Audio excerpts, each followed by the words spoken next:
अस्सलाम वालेकुम बच्चों। अच्छा जी, इस वीडियो में हम बुक्स ऑफ प्राइम एंट्री के पार्ट नंबर 2 को डिस्कस कर रहे हैं और अपनी डिस्कशंस को मज़ीद आगे कंटिन्यू करते हैं। पार्ट नंबर 1 में हमने मुख्तलिफ तरह के बुक्स ऑफ प्राइम एंट्री देखे। हमने डिसऑनर चेक की ट्रीटमेंट देखी, हमने कॉन्ट्रा एंट्री देखी, हमने डिस्काउंट्स की टाइप देखी।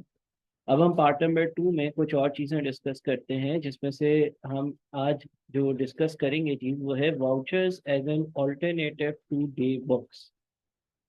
यानी कि कुछ कंपनीज ऐसी होती हैं कि जो अपनी डे बुक्स नहीं बनाती हैं, यानी कि बुक्स ऑफ प्राइम एंट्रीज नहीं बनाती हैं। जो हमने डिस्कस किया था, sales day book, purchases day book, sales returns day book, purchase return day book, बल्कि वो वाउचर्स के जरिए अपना पूरा मुकम्मल काम कर रही होती हैं।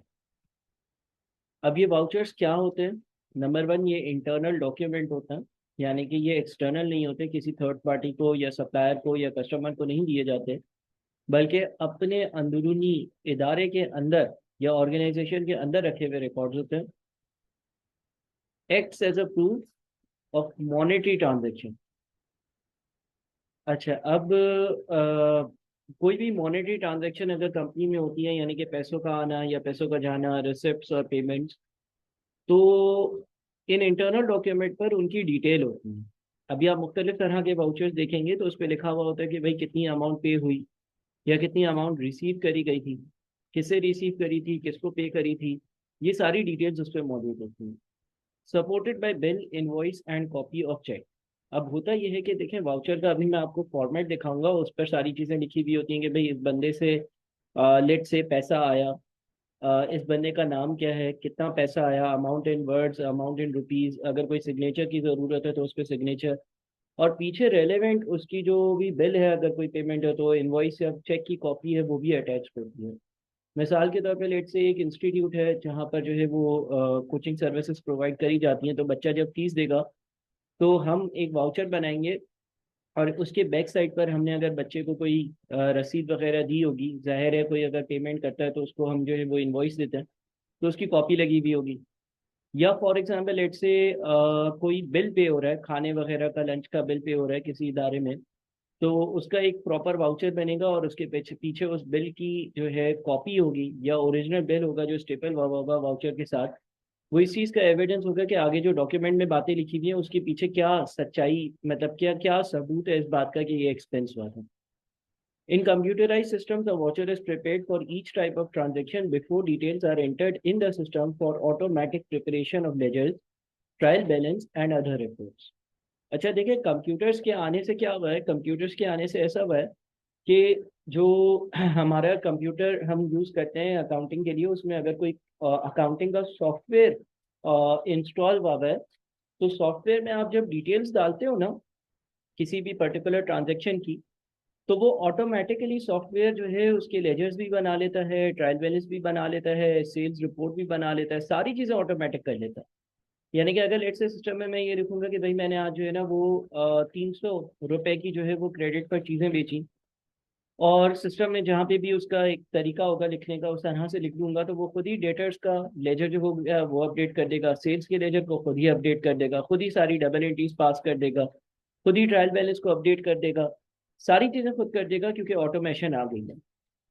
तो जब कंप्यूटर में ये डेटा पुट इन किया जाता है ना, उससे पहले एक बार फिजिकली वाउचर बनाया जाता है और एक फाइल में लगा दिया जाता है कि भाई कंप्यूटर में हमने इस दिन ये डेटा पुट इन किया था और उसका ये सबूत है, फाइल में उसको जो है वो डॉक्यूमेंट कर देते हैं, ताकि कल को अगर मुझे पता करना हो कि कंप्यूटर में एक्स वाई जेड अमाउंट किसने फीड इन करी थी और उसके पीछे क्या सपोर्ट है। अच्छा, नए कुछ सिस्टम्स ऐसे आ गए हैं जिसमें सपोर्ट्स भी जो है वो ऑटोमेटिकली ऑनलाइन या ऑन सिस्टम सेव हो जाती हैं।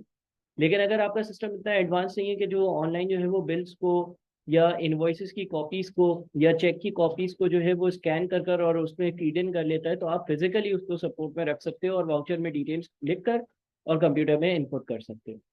तो ये वाउचर्स का काम होता है।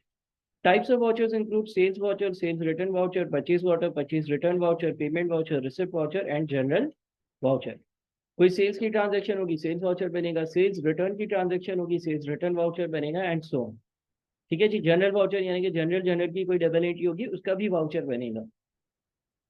अच्छा जी, अब पेमेंट वाउचर कैसा होता है और क्या होता है? Payment is made after approval of voucher with supported bills, यानी कि एक पेमेंट वाउचर बनाया जाता है, उसके पीछे रेलेवेंट बिल्स लगे हुए होते हैं, और फिर उस पर जब अप्रूवल मिलता है तो पेमेंट होती है। पेमेंट वाउचर का एक बेसिक सा फॉर्मेट जो हो सकता है वो ये है कि बिजनेस एंटिटी का नाम हो, यानी कि कंपनी का नाम हो, टॉप पर टाइटल हो पेमेंट वाउचर, सीरियल नंबर। कुछ कंपनीज जो है वो सीरियल नंबर चलाती रहती हैं, कुछ कंपनीज हर महीने का अलग सीरियल नंबर रखती हैं, बहरहाल सीरियल नंबर 1 हो सकता है, 2 हो सकता है, जो भी कंपनी की पॉलिसी। किस दिन वाउचर बना, पेड टू किसको पेमेंट करी, मोड ऑफ पेमेंट क्या था, कैश में करी या चेक में करी, ऑन अकाउंट ऑफ किस वजह से, चेक का क्या नंबर था, amount in words, amount in rupees, prepared by जिसने वाउचर बनाया। ठीक है ना? कोई एक बंदा होगा ना जो रिस्पॉन्सिबल होगा वाउचर बनाने के लिए, कल को वो अगर किसी और जगह पर किसी और डिपार्टमेंट में शिफ्ट हो जाए और मुझे कुछ चीज़ पूछनी हो, तो वाउचर तो खुद नहीं बोलेगा कि मैंने जो है वो मुझे मुझे जो है इसने बनाया था, तो इधर लिखा जाता है प्रीपेड बाई में कि भाई इस बंदे ने वाउचर जो है वो बनाया। अप्रूव बाई में उस बंदे का सिग्नेचर होता है जो इस वाउचर बनाने वाले का हेड होगा या जो अप्रूवल देगा। मिसाल के तौर पर पेमेंट वाउचर के केसेस में जनरली कंपनीज ने जो है वो मुख्तलिफ तरह के अप्रूवल लिए हुए होते हैं कि अगर कोई ट्रांजेक्शन 25,000 या उससे कम होगी तो छोटा कोई मैनेजर है वो इसको साइन कर देगा।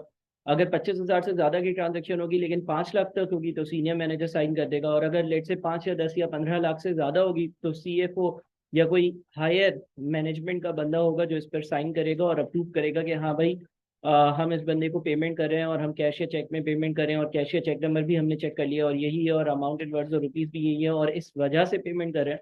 और इसके पीछे जो है ना, आपने सपोर्ट में जो बिल होगा, कोई भी बिल जिसके अगेंस्ट आप पेमेंट करें उसको भी अटैच करना होगा, उसकी कॉपी या उसको ओरिजिनली जो है वो अटैच करना होगा और स्टेपल करना होगा, जनरली ओरिजिनल ही माने जाते हैं। रिसीव बाई, जो बंदा ये पेमेंट रिसीव करने आएगा उसका साइन होगा कि भाई मैंने पैसे रिसीव कर लिए हैं, ताकि कल को अगर कोई बोले कि भाई मैंने पैसे रिसीव किए नहीं किया तो उसका सिग्नेचर भी यहाँ पर मौजूद हो।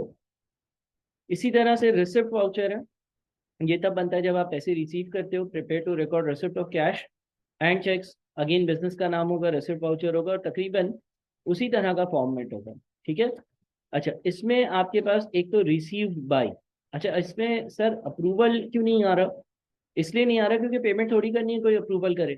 ये तो पैसे मिले हैं ना, पैसे मिलेंगे तो मैं कोई ये थोड़ी सोचूंगा कि यार पैसे मिल रहे हैं तो पहले मैं जो है वो अपने बॉस से पूछ लूँ कि पैसे लेने भी हैं। कोई बंदा पैसे दे दे रहा है, कोई बंदा 25,000, 30,000, 50,000 दे रहा है, तो मैं ऐसा थोड़ी करूंगा कि मैं बॉस के पास जाऊंगा, बॉस को पैसे देने आया मैं पैसे ले लूँ। यानी कि किसी का अप्रूवल नहीं चाहिए भाई, फौरन फौरन पैसा पकड़ो और रिसीव बाय पे साइन कर दो कि हाँ भाई मैंने जो है वो रिसीव किया। चेक बाय, चेक बाय का मतलब ये होता है कि वाउचर में गलती हो सकती है, कोई फ्रॉड हो सकता है, रिस्क फ्रॉड का रिस्क हमेशा रहता है, और फ्रॉड कैसे पकड़ना है ये आगे वाले पेपर्स में आप पढ़ोगे, ऑडिट में भी पढ़ोगे। बहरहाल चेक किया जाता है कि जो अमाउंट पीछे लिखी है उतनी रिसीव हुई है या नहीं। मिसाल के तौर पर पीछे बैकएंड पर जो सपोर्टिंग वाउचर है वो ये है कि 25,000 रुपये फीस आनी चाहिए, वाउचर में 20,000 लिखा हुआ है, गले में भी 20,000 डाला हुआ है, तो इसका मतलब कहीं पे कोई घपला हो रहा है। तो रिसीव करने वाला बंदा जनरली सेपरेट होता है, और फिर जो है वो चेक करने वाला एक सीनियर बंदा होता है जो शाम को बैठकर रिसीविंग वाले बंदे के साथ बैठता है और बोलता है कि चलो एक एक वाउचर दिखाओ, तुमने क्या क्या पैसे रिसीव किए, क्यों रिसीव किए, किससे रिसीव किए, और वो यहाँ पर साइन करता है। इससे ये तसल्ली हो जाती है कि भाई रिसीव करने वाला अलग था, साइन करने वाला यानी कि चेक करने वाला अलग था, लिहाजा अगर कोई फ्रॉड कर रहा है तो इन दोनों को मिलना पड़ेगा। एक अकेला बंदा फ्रॉड नहीं कर सकता, और क्योंकि इसका जो काम होगा वो दूसरा बंदा चेक भी कर रहा है, तो अब दोनों मिल जाए तो फिर फ्रॉड थोड़ा सा पॉसिबल हो जाएगा, लेकिन खैर उसको भी पकड़ने के तरीके होता है।